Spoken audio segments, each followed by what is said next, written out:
사람은 돈보다도 밥보다도 좋은 옷보다도 우리 가슴에 희망이 필요합니다. 자, 그래서 저는 이 관로 속에 희망한다. 그러므로 내 인생은 눈부시다. 한번 따라 합시다. 희망한다. 그러므로 내 인생 눈부시다. 이렇게 희망을 품은 사람의 얼굴빛이 눈부시는 거죠. 세상에 그 어떤 것보다도 희망을 품은 사람은 눈부신 인생을 사는 것입니다. 우리 성경은 66권이라고 그래요. 창세기부터 요한계시록까지 66권. 근데 하나를 묶었잖아요. 근데 창세기가 성경의 처음 시작인데, 성경 시작 창세기 1장 1절에 이렇게 시작되죠. 태초에 하나님이 천지를 창조하시니라. 이 창조에 대한 말씀을 해요. 하나님 말씀 한마디로 온 천지를 순식간에 만들어버려요. 그리고 그 가운데 아름다운 동물들을, 예쁜 토끼도 만드시고 사슴도 만드시고 동물들을 만드셨어요. 그리고 맨 마지막에 사람을 만드셔서 그 아름다운 동산을 주신 것이죠. 우리는 이 성경을 가만히 보면 참 너무나 신비로워요. 여러 가지 동물을 만드실 때 하나님, 개를 만드실 때는 하나님 개처럼, 다 개처럼 만드셨어요. 토끼는 토끼처럼 만들고 소는 소처럼 만들었어요. 그런데 사람은 사람처럼 만드는 것이 아니라 하나님처럼 만드셨어요. 우리가 비록 이렇게 살지만 우리는 하나님을 닮은, 하나님 형상을 그대로 닮은 너무나 소중한 존재입니다.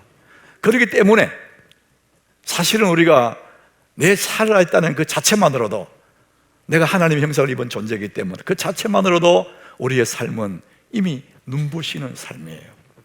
모든 하나님의 자녀들은 눈부신 인생을 살고 있어요. 그런데 그렇게 존귀한 존재로 지음받은 눈부신 존재들이 하나님의 은혜를 잃어버리니까 인생을 방황하고 걱정하고 근심하며 살아가는 것이죠. 인생 기출 문제, 인생 기출 문제집, 이런 책이 있어요. 1권과 2권이 있더라고요. 제목이 좀 비상하죠. 인생 기출 문제집. 우리 시대에, 우리가 지금 살고 있는 이 시대에, 이 시대의 멘토들, 사회 오피니언들, 이 사람들이 나름대로의 자기의 인생을 문제를 내고 자기 삶으로 답하는 인생 기출 문제집을 21명이 썼어요. 공저입니다, 공저. 이분들이 이제 인생 기출 문제, 자기 인생에 대한 문제를 얘기하고 삶을 얘기해요. 많은 젊은 청춘들에게 이제 자기 나름대로 하고 싶은 얘기를 하는 거예요. 그 책 내용에 이런 내용이 있었어요. 부모는 자식이 원하는 것은 무엇이든지 주고 싶다. 당연하죠. 집이라도 팔고 땅이라도 팔아서, 심지어는 필요하다면 콩팥이라도 떼서 자식에게 주고 싶은 것이 부모 마음이다. 그런데 그 자식이 공부도 안 하고 대충 놀고 그렇게 살아간다면 부모는 애가 탄다는 거죠. 저 자식이 뭐가 되려 저러지? 애가 타는 거예요. 왜 저럴까? 부모가 물어봐요. 너 이 다음에 뭐 할 건데? 물어보니까 몰라요. 가만히 놔두세요. 되는 대로 살 거예요. 이러면은 부모는요 미치는 거예요. 이게 다 주고 싶고 다 주고 있는데 자식은 그렇게 말하니까 부모는 속이 탄다는 거죠. 그리고 그 책에 질문을 해요. 자, 그러면은 당신의 아이라면, 너 속을 새기는 그 아이가 당신이라면 그렇게 살도록 내버려 두겠느냐? 당신은 왜 지금 그렇게 살고 있냐? 이런 얘기예요. 그래서 자신을 나의 아이라고 생각해 보라. 그리고 자기 자신을 다독이면서 일깨워 세우라는 거예요. 부모는 자식 볼 때는 저놈 큰일 났다 하면서 자기를 보지를 않는다는 것이죠. 여러분, 되는 대로 살 거예요. 가만히 두세요. 그런 자식은 부모의 근심거리고, 그 아이는 지금 삶의 목적도 없고 목표도 없고 그야말로 방황하는 인생으로 사는, 그러니까 부모는 제가 일단 뭐가 될까 이렇게 생각하는 거예요. 여러분, 그 아이만 방황하는 건가요? 얼마나 많은 사람들이 되는 대로 하루하루 살아요. 이게 방황하는 사람의 모습이죠. 흔들리는 사람들, 그 뭡니까? 그게 바로 방황하는 사람들이죠. 여러분, 방황하는 사람, 그 방황에서 탈출하는 탈출구 하나가 있어요. 딱 하나밖에 없습니다. 그게 희망입니다. 방황하는 인생 탈출구는 희망이에요. 오늘 아브라함에 관한 우리 말씀을 우리 함께 읽었는데, 이 아브라함은 하나님이 부르시기 전에 정말 평범한 인생으로 하란 땅에 살고 있었죠. 근데 어느 날 하나님이 아브라함을 찾아오시죠. 창세기 12장 1절에 하나님이 아브라함을 찾아오셔서 아브라함이 말씀하세요. 여호와께서 아브라함에게 이르시되 너는 너의 고향과 친척과 아버지의 집을 떠나 내가 네게 보여줄 땅으로 가라, 이렇게 말씀하시는 거예요. 그 다음에 하나님이 그 다음 절에 이렇게 말씀하시죠. 아브라함에게 새로운 희망을 줘요. 너는 여기서 이렇게 살다가 죽지 말고 떠나가면 내가 너로 큰 민족을 이루고 네게 복을 주어 내 이름을 창대하게 하리니 너는 복이 될지라. 평범한 아브라함에게 새로운 희망을 불러일으키는 거예요. 자, 그 얘기를 들은 아브라함은 4절에 보니까 이에 아브라함이 여호와의 말씀을 따라갔고 이렇게 했습니다. 여호와의 말씀, 다른 말로 하면은 새 희망을 따라간 거예요. 여러분, 이 하나님이 새 희망을 주니까 아브라함도 그 평범한 삶을 정리하고 떠나는 거예요. 지금까지 살아온 삶의 터전에서 떠날 수 있는 유일한 탈출구, 그것은 희망입니다. 사람들이 그럭저럭 대충대충 사는 방황하는 인생에게 그 방황의 탈출구는 희망을 주면 사람들이 일어나게 되어 있습니다. 희망의 귀환이라는 책에 보니까 99%의 블루 오션이 우리 앞에 있다는 거예요. 사람들이 어떻게 하면 잘 살 수 있을까 하지만 사실은 우리가 몰라서 그렇지 우리 앞에 99%의 블루 오션이 우리 앞에 있다는 거예요. 아직은 내가 만나지 못해 그 미지의 세계 블루 오션이 우리 앞에 있다. 그 블루 오션으로 가는 관문, 그 문이 희망이라는 것입니다. 희망을 통해서 그 문으로 들어갈 수 있다는 것이죠. 세상 모든 사람들이 나름대로 희망을 가지고 있어요. 잘 될 거야, 뭐 희망을 가지고 있습니다. 근데 여러분, 우리의 희망의 근거는 딱 하나가 있습니다. 근거. 내 자신도 희망의 근거가 아니에요. 상상이 풍부하기 때문도 아닙니다. 상황이 좋기 때문도 아니에요. 우리가 희망을 근거하는 희망의 근거는 딱 한 가지밖에 없는데, 희망의 근거는 하나님이십니다. 하나님이 우리 희망의 근거입니다. 히브리서 6장 19절에 그 말씀을 하고 있습니다. 우리가 이 소망을 가지고 있는, 이 소망이 희망이잖아요. 이 소망을 가지고 있는 것은 영혼의 닷 같다. 여러분, 닷이라는 거 배에 닷을 딱 내리는 튼튼한 밧줄을 딱 매이거든요. 우리가 가지고 있는 이 소망, 이 희망은 영혼의 닷과 같다는 거예요. 그래서 튼튼하고 견고해서 꺼리지 않아요. 휘장 안으로 들어가게 된다는 거예요. 영혼의 닷이 붙잡혀가지고. 그 휘장 안에는 뭐가 있습니까? 10계명이 있는 법궤가 있어요. 법궤. 그러니까 구약의 지성소를 얘기하는 거예요. 지성소와 성소 사이에 막혀있는 휘장, 그 안으로 들어간 영혼의 닷에 끌려 들어가는데 그 안에는 뭐가 있냐? 하나님의 임재가 있다는 것이죠. 우리 영혼의 닷, 우리의 희망은 영혼의 닷과 같은데 하나님에게 연결이 되어 있다는 거죠. 끈끈한 턴으로 연결이 되어 있답니다. 그렇기 때문에 우리 희망의 근거는 절대로 흔들릴 수가 없습니다. 우리 사람으로 예상이 안 되고 전망도 안 될 때 사람은 낭망하거든요. 여러분, 그럴 때 예상도 안 되고 낭망도 안 될 때 필요한 것이 뭡니까? 그게 희망하는 겁니다. 우리 생각으로는 예상 안 되지만 그냥 희망하는 겁니다. 왜? 하나님이 계시니까. 우리는 하나님과 연결됐기 때문에, 하나님 계시기 때문에 우리는 희망하는 것이죠. 우리 시대에 정말 필요한 것이 뭐냐? 전망, 예상이 아니에요. 믿음입니다. 믿음으로 희망하는 거예요. 미래에 대해서 암울하다고 말하지만, 전망이 어둡다고 말하지만 우리는 하나님을 믿는 그 믿음으로 희망하는 것입니다. 4절에 보니까 아브라함이 이제 하란을 떠날 때 그때 나이를 기록하고 있습니다. 아브라함이 하란을 떠날 때에 75세였다. 성경은 어느 한 구절을 그냥 의미 없이 넣은 적이 없습니다. 다 그게 뜻이 있어요. 아브라함이 하란을 떠날 때에 그 나이를 왜 기록했습니까? 75세였더라 이렇게 기록했습니다. 이 다른 말로 하면은 아브라함은 이제 새롭게 시작하기는 많이 늦었다, 그런 의미예요. 그 나이에 새로운 곳에 가서 살아가기는, 새로운 희망을 가지기는 너무 늦었다, 그런 의미로 아브라함이 하란을 떠날 때에 75세였더라 이렇게 표현하고 있는 거죠. 아브라함은 그 마음의 소원은 늘 아들을 갖는 거였어요. 그런데 아들이 없어요. 오늘 본문 19절에 보니까요, 75세에 떠났는데 100세가 되도록 아이가 없어요.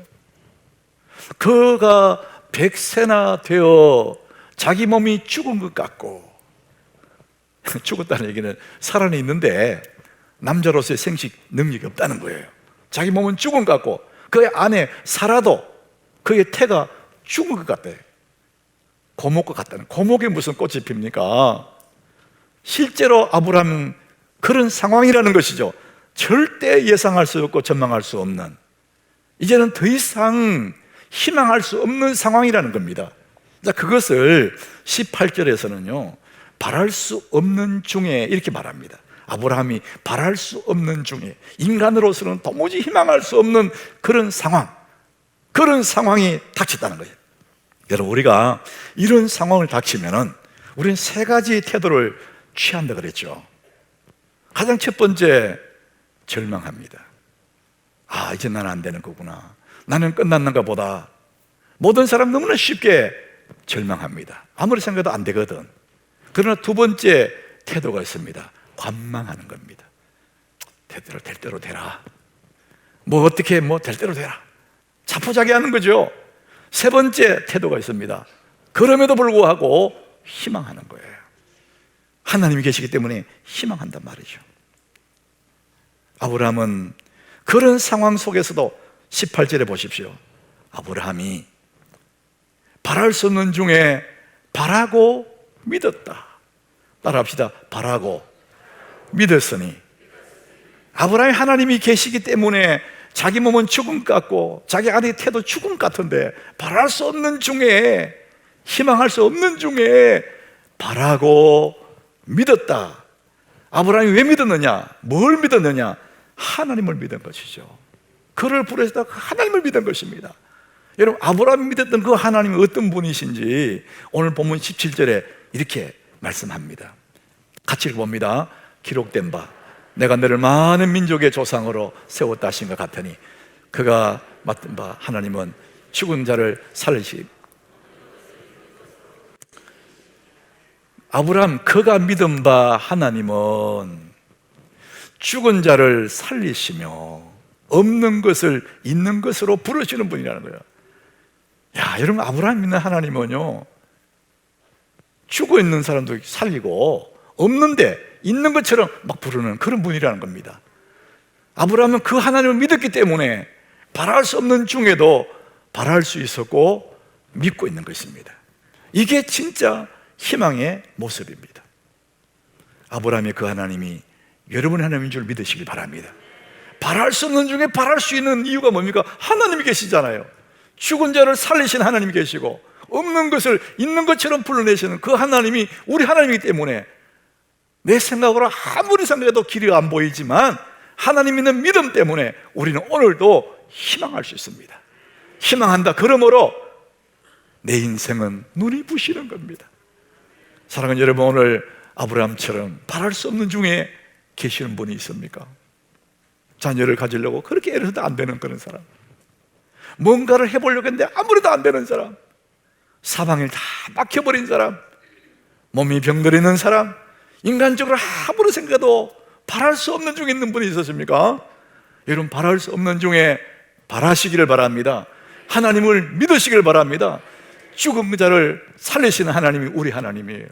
아무것도 없는데 있는 것처럼 부르시는 그분이 우리 하나님입니다. 그래서 우리는, 우리의 희망이라는 것은 하나님과 연결되어 있기 때문에 우리는 어떤 상황에서도 희망할 수가 있습니다. 그래서 희망을 품은 사람은 희망의 실체를 보게 됩니다. 희망이라는 것은 아주 내 속에만 있잖아요. 그런데 때가 되면 그 실체를 보게 됩니다. 아이를 잉태한 젊은 여인, 시간이 흘러서 배가 불러오고 아이가 태어나면 그 아이 얼굴을 보게 되죠. 아이를 잉태했는데 얼굴을 보게 되죠. 희망을 잉태하면 희망을 만나게 됩니다. 우리 마음의 꿈을 잉태하면 꿈을 만나게 됩니다. 그 실체를 보게 되죠. 그런데 정말 중요한 변수가 하나 있습니다. 아이를 잉태했는데 아이의 얼굴을 보기까지 시간이 필요합니다. 시간이라는 변수가 있습니다.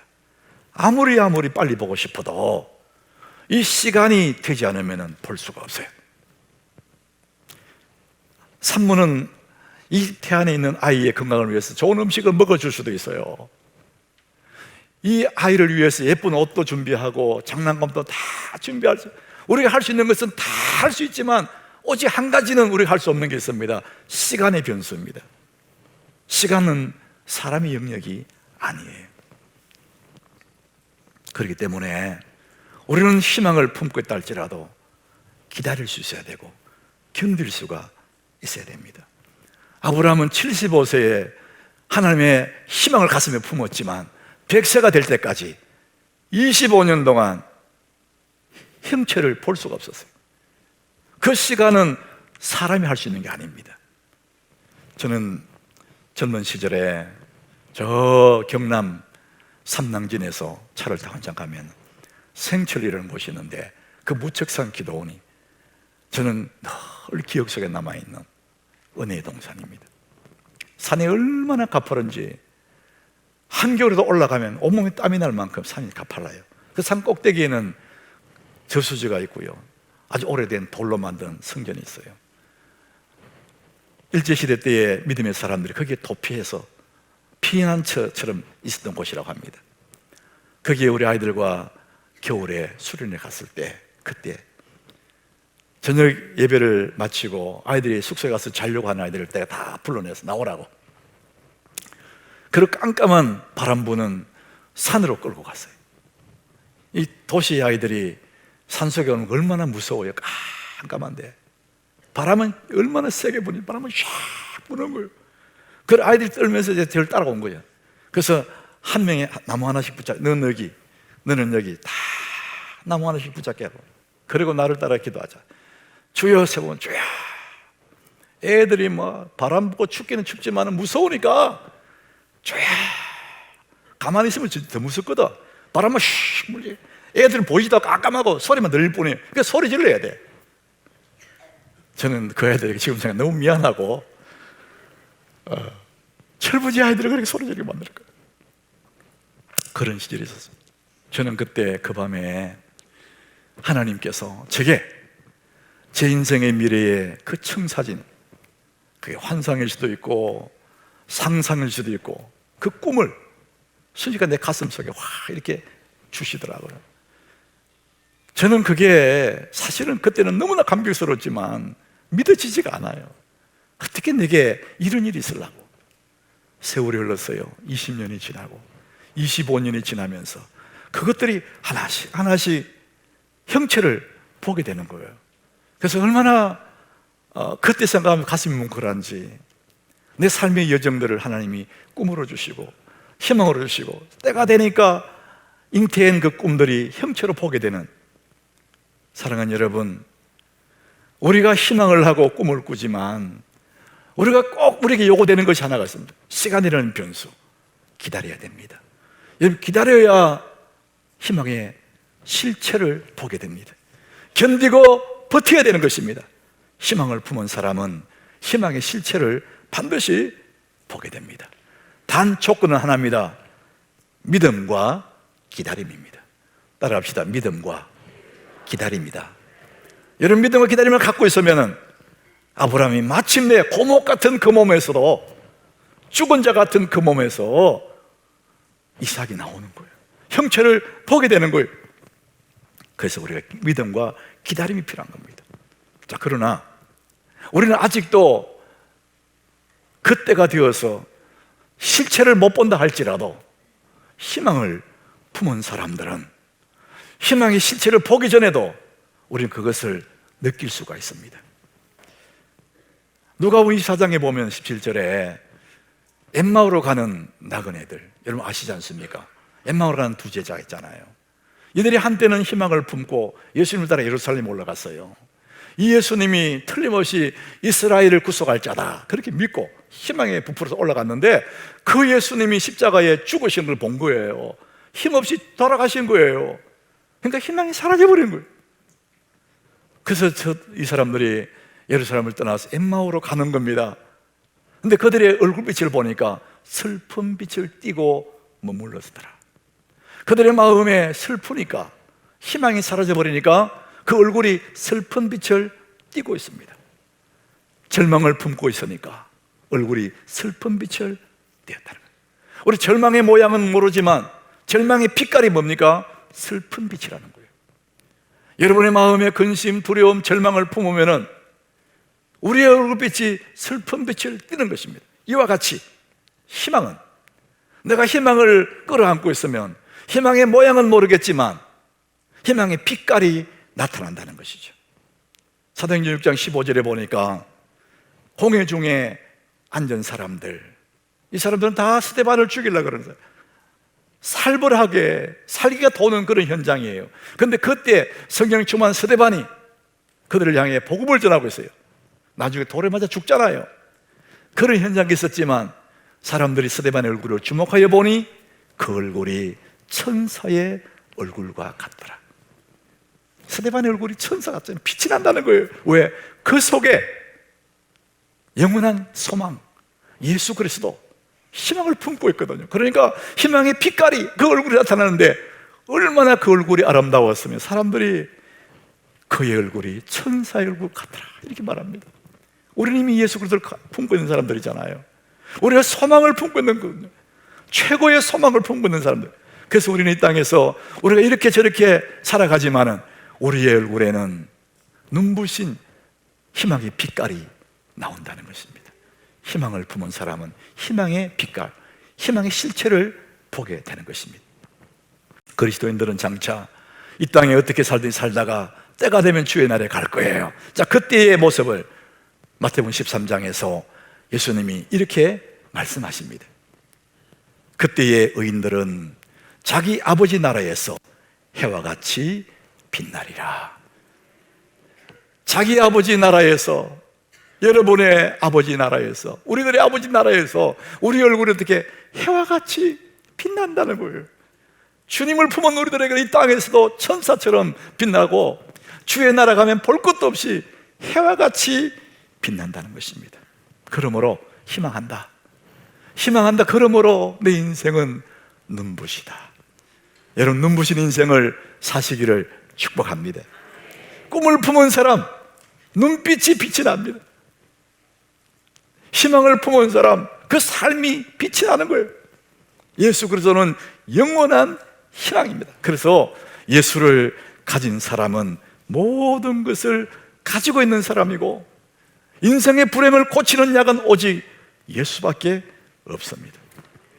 바랄 수 없는 중에 바라는 것, 그것이 희망이고, 우리는 예수님을 내 곁에 계시기 때문에 어떤 상황 속에서도 바랄 수 없는 중에서도 바랄 수 있는 특권을 가진 사람들이 우리들입니다. 사랑하는 여러분, 오늘 어떤 상황에 처해 있습니까? 여러분, 바랄 수 없는 중에 있다 할지라도 희망을 품으시길 바랍니다. 희망한다. 그러므로 내 인생 눈부시다. 여러분의 삶이 되기를 축복합니다.